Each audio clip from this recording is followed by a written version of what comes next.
Welcome everybody from my channel Research and Tech Talk. Today I am going to share another hands-on implementation using Python in Google Colab. In this work I am presenting a reconstruction method of MRI from compressed sensing measurements.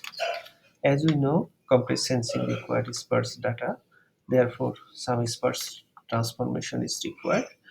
In this lecture I will use Fourier transform, but if you want you can use wavelet transform as well. Let's go to the implementation process.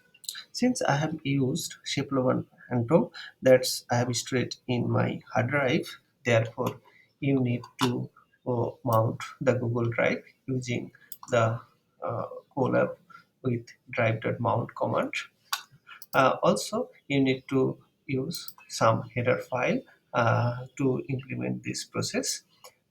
Since, as I already told, I am using some special function as Fourier transform and normalization.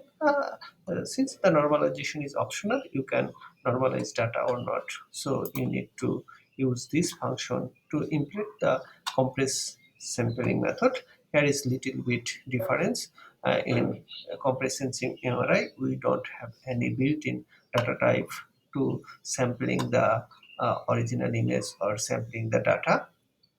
After uh, running this function, we need to import the original image from my Google Drive. This is the path of the Google Drive.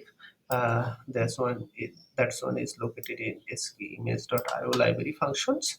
After that, we need to create a mask. That's this one is important, and this one is the sampling mask. I have used in my image size is 256 by 256.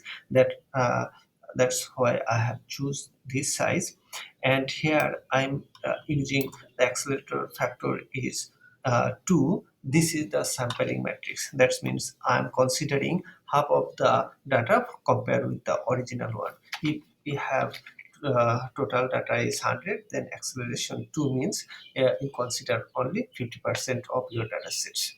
So this process is how you calculate the sampling mask or sampling data. Then I have used the inverse Fourier transform to calculate this one. So you can have a look what is the actual difference between the original image with this Fourier transform. That's mean by using the traditional reconstruction methodology. So here you can use this command to have a look. So this one is the original image. Here is my 50% sampling case risk measurement, and this is in Fourier domain. So it's very bit. It looks little weak, but you can have a look. Here is the difference. So you can check with if you want 100% data. That means you can select the Poisson sampling with 1, then you can easily see the difference. What is the actual difference between the reconstruction image and the original image? But my target is to using that data.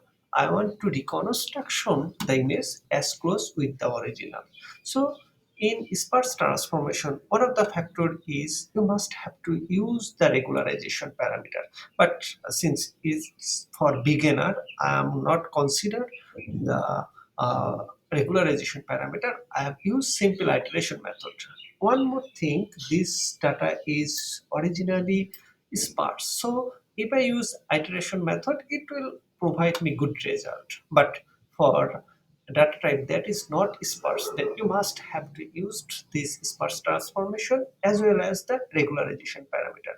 Here I have used the one of the basic iterative algorithm that's called the SART. I have implemented with this method. You can check with the SART algorithm representation. You can have a look. So I have used 540 iteration, but if you want to use the regularization parameter, you don't require this iteration factor too much. It will automatically compute this result as close with the original method. So you can see the difference between the traditional reconstruction method with the iterative. Here you can see the difference. This one is the original one. This one is the reconstruction with the basic traditional method, that means the inverse Fourier transform, and this one is the reconstruction image using the proposed methodology. So again, you must have to embed it uh, with the regularization function here. Otherwise, you will not get the good result. In my case, it okay, but when you apply this algorithm to real life, then you must have to use this one. Another thing is the sampling matrix Poisson is widely used, but if you want, you can use Cartesian radial sampling pattern based on your application. That's mean what type of image or what where you want to use. So this is actual the theme. You can have a look. There is lots of paper, lots of application, lots of data available in web. You can use this one. I think this video will help too much. So that's all for today. Thank you. Thank you very much.